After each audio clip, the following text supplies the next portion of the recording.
Bruno Stevens est un photographe, il pratique ce qu'on appelle le photojournalisme depuis maintenant plusieurs années, avec à son actif des reportages qui ont marqué les esprits, comme au Darfour, à Bagdad, en Haïti ou encore au Liban. Bonsoir Bruno Stevens. Bonsoir. Bruno Stevens, est-ce que vous êtes quelqu'un d'idéaliste ? Certainement, je ne ferais pas ce métier-là sinon. C'est important de garder un idéal en tête pour le faire. L'idéal est important, et je pense que ce qu'il est encore probablement plus, et ça c'est quelque chose qu'évidemment j'ai découvert au fur et à mesure des années de pratique de ce métier, c'est l'éthique dans ce métier. Alors ça a l'air d'être un terme bateau, mais c'est assez large, et on se rend compte que les médias aujourd'hui traversent vraiment une crise importante, qui est une crise d'identité, qui n'est pas seulement liée à la finance. C'est une vraie crise fondamentale, philosophique, éthique justement. Et je suis assez content qu'on puisse se parler ce soir, parce que je pense qu'on va en parler. On va en parler des médias. Je voulais savoir si vous avez le moral aussi là, parce qu'on a l'impression que le monde va mal quand on vous suit, parce que vous allez dans des pays où il y a la famine, des pays où il y a la guerre, des pays qui sortent de crises sociales profondes, catastrophes naturelles. Faut avoir un sacré moral pour faire ce que vous faites. Oui, parce que je pense que justement, va bien. Non, le monde va très mal, et va de plus en plus mal. Et paradoxalement, là où ça va le plus mal, ce n'est pas forcément ce qui se voit. C'est-à-dire qu'effectivement, en tant que photographe, je peux assez facilement montrer la détresse de gens confrontés à une catastrophe naturelle, à un conflit armé, etc. Par contre, là où ça ne va vraiment pas, c'est, comme je le disais tout à l'heure, au niveau de l'éthique même de la société. On est en train d'arriver dans une société de type tout à fait orwellien. La crise financière qui n'en finit pas de nous enfoncer. Je pense qu'en Europe, on est aux premières loges. Paradoxalement, on a tous les deux un certain âge et on a été élevés dans l'idée de l'Europe presque phare du monde, on va dire. Dominante. Voilà, dominante, pas forcément, mais en tout cas, intellectuellement, économiquement, c'est l'endroit, les Lumières, etc., historiquement, l'Europe. Et aujourd'hui, on se rend compte qu'en fait, l'Europe est à la traîne, complètement. Est à la traîne économiquement, est à la traîne même au niveau des idées. C'est pas forcément mal d'être à la traîne. C'est-à-dire que les idées qu'on peut encore défendre en Europe ne sont pas forcément plus mauvaises, loin de là. J'allais vous le dire, il y a pire ailleurs quand même au niveau des idées. Mais évidemment, le fait d'être en retrait par rapport à l'avancée du monde n'est pas forcément un défaut. Non, mais on n'est plus le moteur. Mais on n'est certainement plus le moteur, et je pense qu'on subit, et ça fait maintenant, je pense, une quarantaine d'années qu'on subit. Et le problème, c'est que la crise maintenant est profonde, elle est ouverte. On a vu avec la crise financière aux États-Unis en 2008, mais qui a débouché sur une crise de l'euro qui, elle, ne se termine pas vraiment, qui débouche vraiment sur une crise qui risque de faire éclater l'Europe. On a depuis peu 28 pays dans l'Europe, mais cette Europe soi-disant unie n'a jamais été aussi divisée depuis sa création. Et le petit dernier n'avait pas l'air très heureux de rentrer. Voilà, c'est très paradoxal. C'est très paradoxal. Alors pour revenir à votre métier, donc le photojournalisme, dans l'intro d'un de vos livres, je crois que c'était sur Bagdad, l'envers du miroir, il y a un texte qui dit que ce livre veut raconter la vérité. Est-ce qu'avec le photojournalisme, on montre la vérité ? Est-ce que la photo peut montrer la vérité ?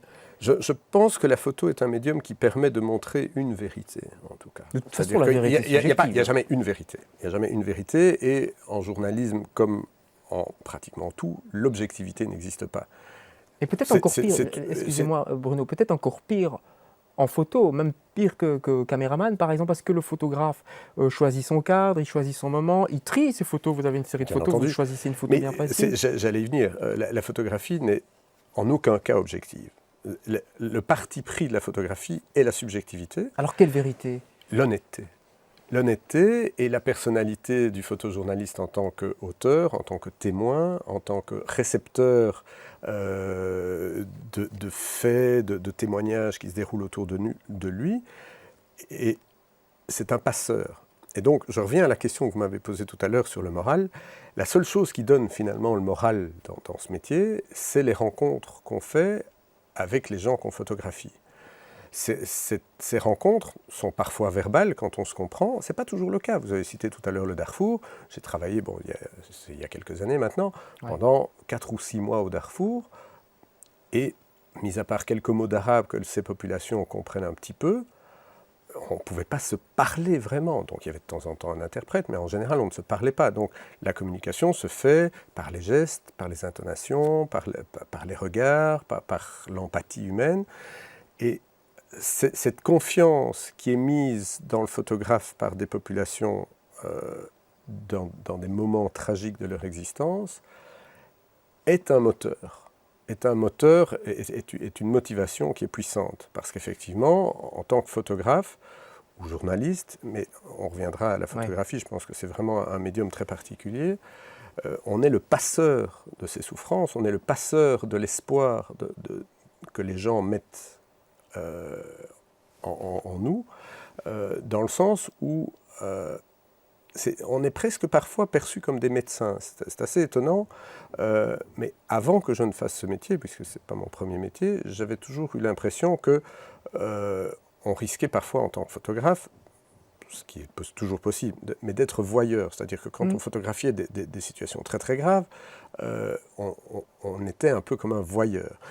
Or, très souvent, dans mon expérience, alors d'autres photographes peuvent avoir des expériences différentes, d'autres gens regardant des photographes peuvent avoir des expériences différentes, mais je pense que c'est dû à la manière dont j'appréhende les contacts humains. J'ai remarqué à de multiples reprises que quand j'arrive au pire moment de la vie des gens dans une situation tragique, ces gens se confient à moi et confient leur image et l'image de leur souffrance à mon regard. Alors, voilà, j'y parviens, d'autres y parviennent moins, c'est une question de personnalité. Je pense que c'est vraiment une question de contact humain, qui ne passe pas toujours par le langage, je pense que c'est beaucoup dans le regard. Et ces contacts doivent être honnêtes. Donc je reviens à la question sur la subjectivité et sur l'honnêteté. À partir du moment où on est l'espoir de ces gens et qu'on a un minimum d'éthique, qui est la raison pour laquelle on fait ce métier, tout dans le choix de la manière dont on prend la photo, du moment où on prend la photo, du recul avec lequel on prend la photo, et finalement de quelle image on va choisir et de quelles images on va choisir, c'est-à-dire de comment on va construire son sujet, comment on va construire le reportage, tout ça participe de l'honnêteté. Donc c'est une honnêteté intellectuelle qui n'est jamais objective. C'est pas objectif, mais c'est un regard. Mais c'est un regard, peut-être pas d'artiste, mais en tout cas de photographe, de quelqu'un qui a un œil. Donc vous choisissez quand même les photos qui sont entre guillemets les plus belles. D'ailleurs, quand on voit vos expositions, certains peuvent dire quelle belle photo. Oui. Est-ce que ça, voilà, c'est pas parfois un peu gênant, donc ce souci esthétique par rapport à la réalité? Non, alors si le souci esthétique doit être au service de cette vérité, ou de cet engagement. Ouais. De cet engagement. Ouais. La photographie est un langage, c'est même une série de langages, donc il y a une grammaire, il y a une syntaxe, il y a des langages photographiques, il y a des styles photographiques, il y a différentes langues photographiques, on sait très bien. Donc, en connaissant un petit peu l'histoire de la photographie, mais aussi l'histoire de la peinture, l'histoire de l'art, l'histoire tout court, la géopolitique, on peut, en fonction d'une situation donnée, créer, on peut se lancer la discussion sur l'art et la photographie, mais enfin, c'est pour ça que vous insistez, vous me dites, de toute façon, je ne suis pas photographe, je suis photojournaliste. Oui, je pense que je suis vraiment photojournaliste. Oui, j'insiste là-dessus. Mais donc,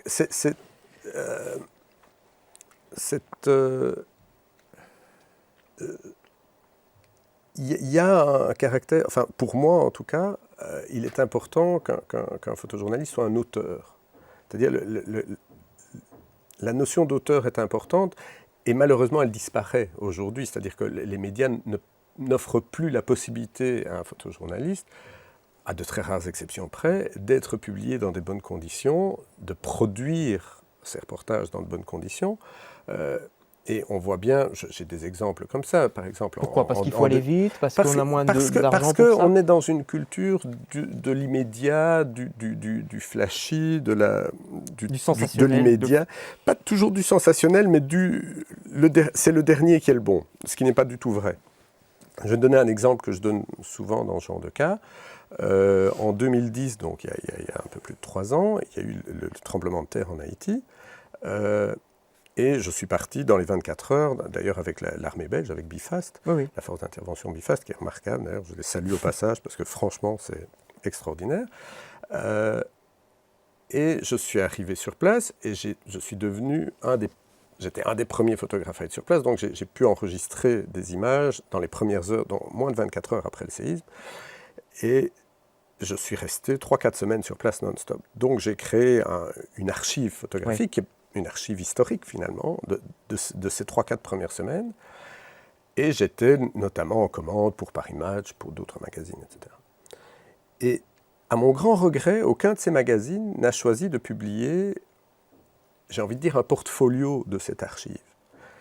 Ils ont été chercher quelques images fortes chez moi, quelques images fortes chez Yann Caroup, quelques images fortes ailleurs, chez Olivier Laban-Mattei, etc., pour faire une espèce de pot-pourri des images les plus fortes, mais vues évidemment d'une rédaction occidentale, pas vues d'un témoin sur place, pour en faire une espèce de spectacle hollywoodien, ce que ça pouvait être par certains côtés. C'est-à-dire qu'effectivement, la situation était terrible, mais comme dans toute situation très grave, il y a des moments forts et il y a des moments plus faibles. Et les moments plus faibles expliquent et donnent au contraire l'échelle des moments forts.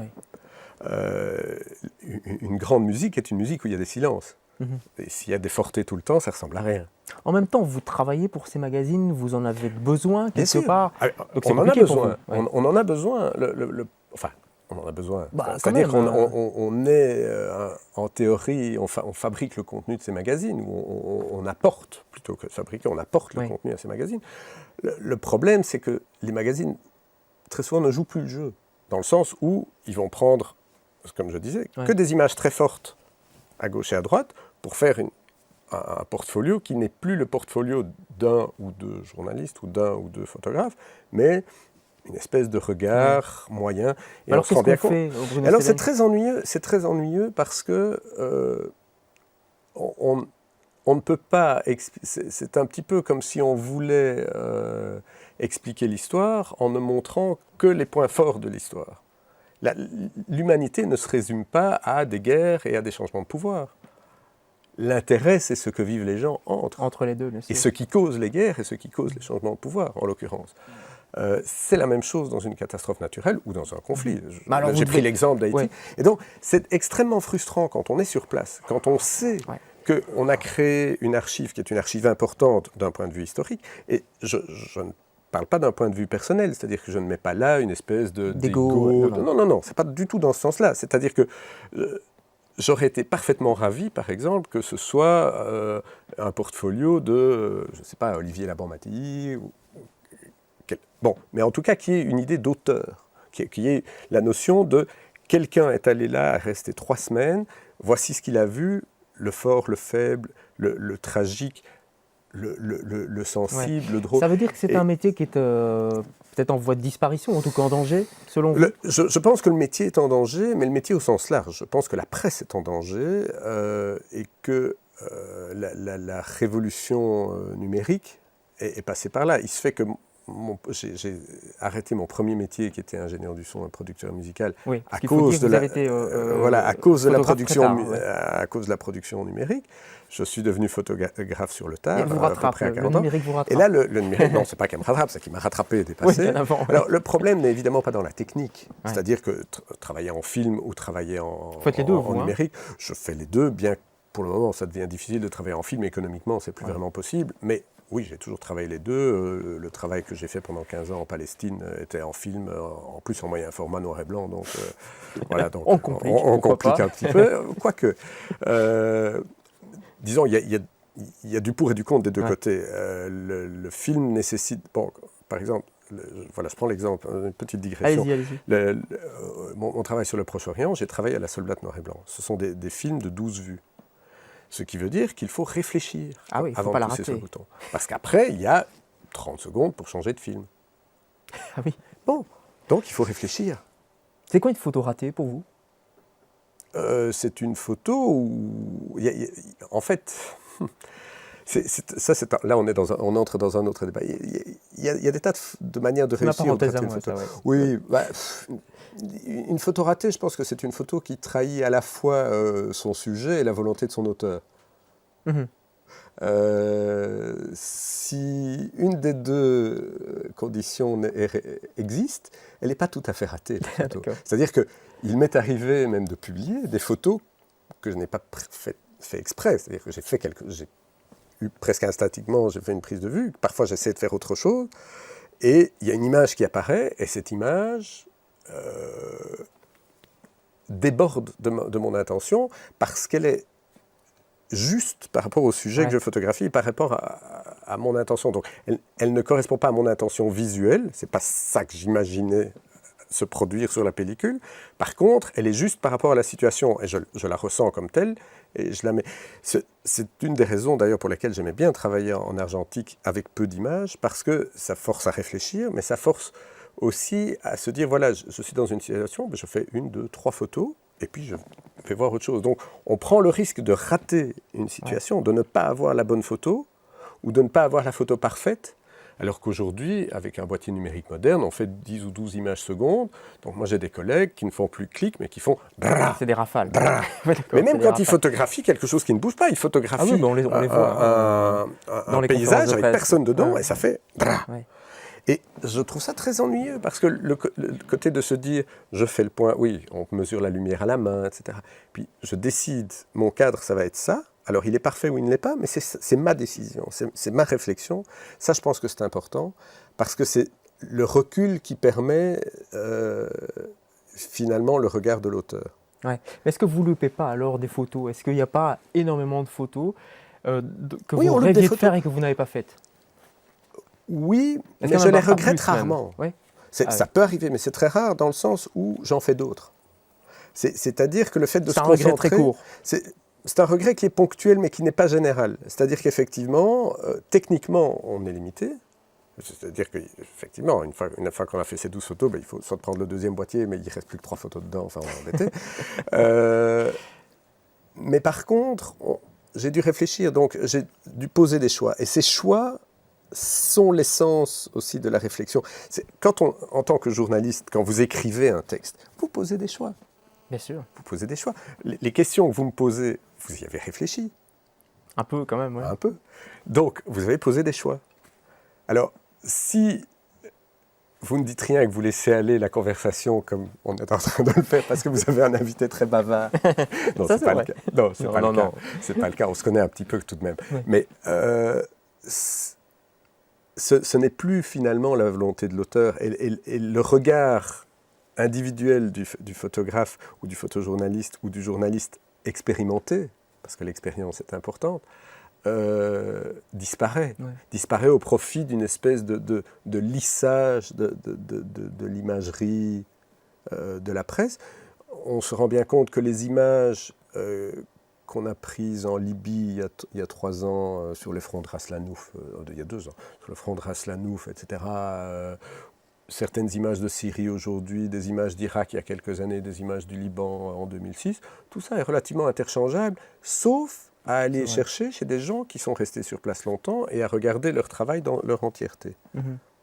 Vous parlez de la Syrie, de la Libye, de l'Irak. Est-ce qu'il vous est arrivé dans votre vie d'avoir peur, vraiment peur? Oui, bien sûr. Très très souvent, chaque fois que je vais dans un pays en guerre, j'ai peur. Si je n'avais pas peur, d'abord je serais probablement mort, ou alors je serais complètement stupide, ou les deux.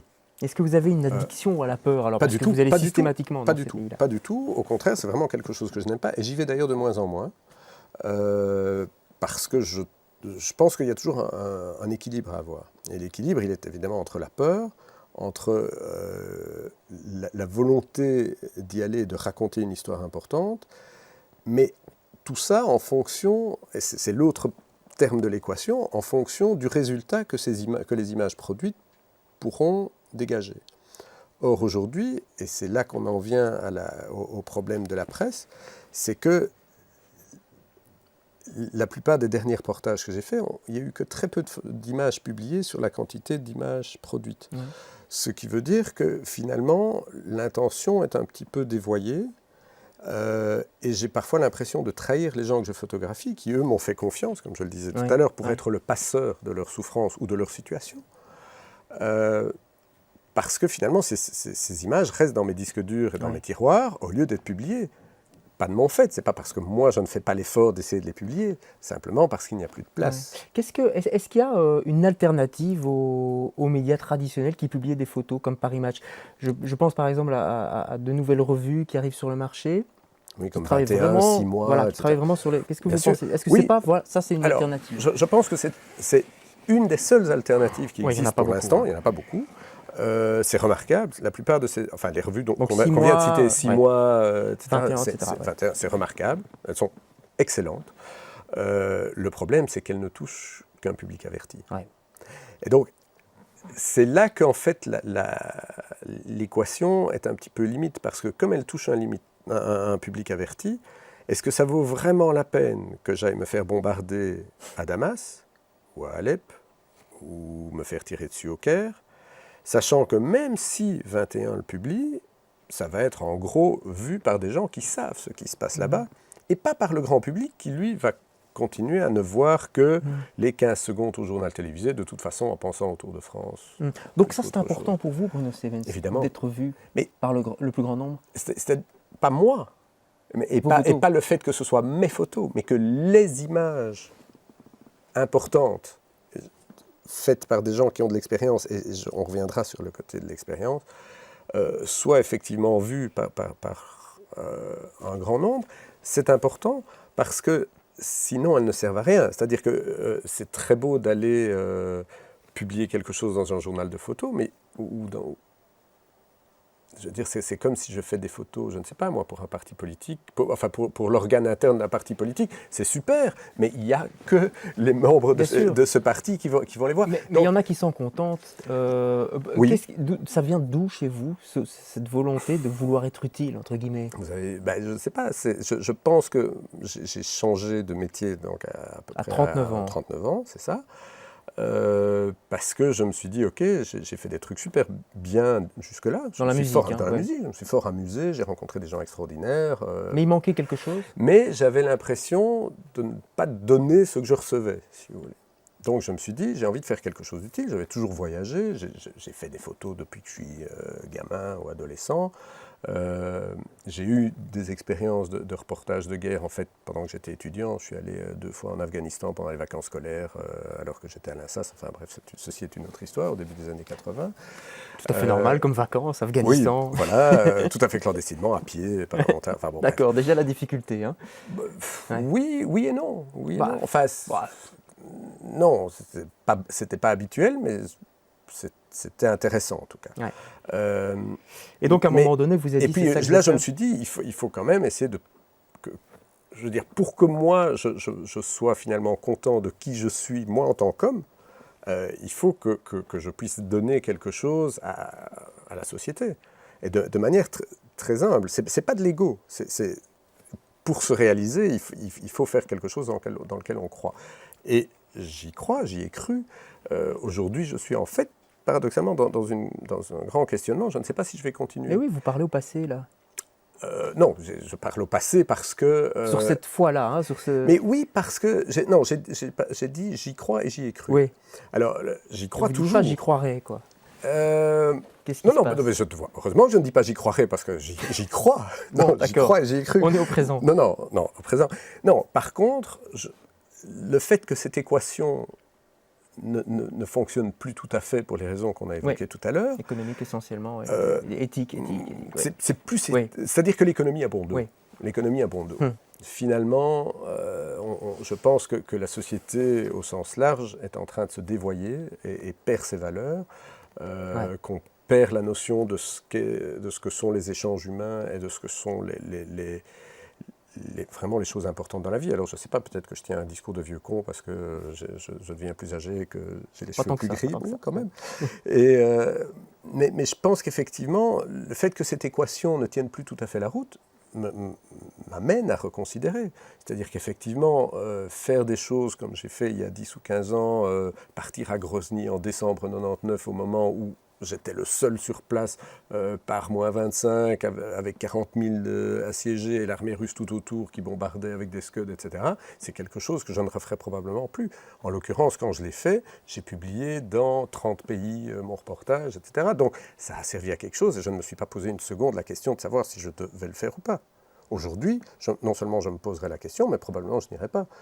C'est pour ça que ça fait 2 ans que je ne suis pas allé en Syrie, par Et exemple. si vous n'y allez pas, si vos collègues n'y vont plus, on ne saura rien de ce qui se passe finalement, en tout cas à travers les Oui et photos. non, oui et non. C'est-à-dire qu'il y aura toujours des gens qui vont y aller. Mais il y aura toujours des photos de propagande, il y aura toujours des photos. Oui, bien sûr. Ceci dit, ça fait 15 ans que je fais ce métier et le danger se rapproche. C'est-à-dire que j'ai malheureusement eu pas mal de collègues qui ont été tués ou gravement blessés ces dernières années, dont 1 ou 2 fois c'est passé très très près.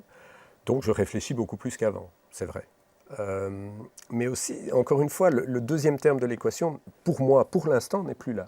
Donc, c'est pour ça que je ne suis pas allé, que je ne suis pas en Égypte, que je ne suis pas allé en Syrie, etc. C'est un choix délibéré. Et c'est pas parce que je ne me sens pas capable de faire les photos ou que je ne pourrais pas les publier. Non, je pense que je contrôle plus la situation que je ne le faisais il y a 10 ou 15 ans. L'âge, sans doute. Le temps est passé. Dernière question, vous projetez quand même de partir bientôt ou pas? Ou vous vous tâtez? Oui, mais peut-être essayer justement de montrer ce qui est moins évident. Donc, Le fameux entre-deux. Hein? non, ça j'ai toujours essayé de Ouais. montrer l'entre-deux. C'est-à-dire que toujours ce que j'ai toujours montré, le point Oui, oui. commun, je pense, dans tous mes reportages, ça a toujours été de montrer la réaction de gens ordinaires face à des événements qui les dépassaient, sur lesquels ils n'avaient pas de prise. Donc Ouais, ils c'est pouvaient votre angle, c'est vrai. réagir. Voilà, donc ça c'est ce que j'ai toujours fait. Non, je pense que ce qui m'intéresse aujourd'hui, et là je suis en pleine réflexion, là, comme vous voyez, je suis en pleine réflexion, pour essayer de trouver des sujets en photo ou autres médias ou autrement, éventuellement par une autre activité, par lesquels je peux contribuer à montrer ces problèmes sociétaux d'éthique et de philosophie qui sont en fait ce qui mine l'actualité d'aujourd'hui. Donc c'est peut-être de nouveau idéaliste, etc., mais on ne se refait pas à 54 ans. Donc on revient à la première question, vous êtes un idéaliste. Je crains bien que oui. Merci en tout cas, merci pour Avec cet plaisir. entretien Bruno, merci.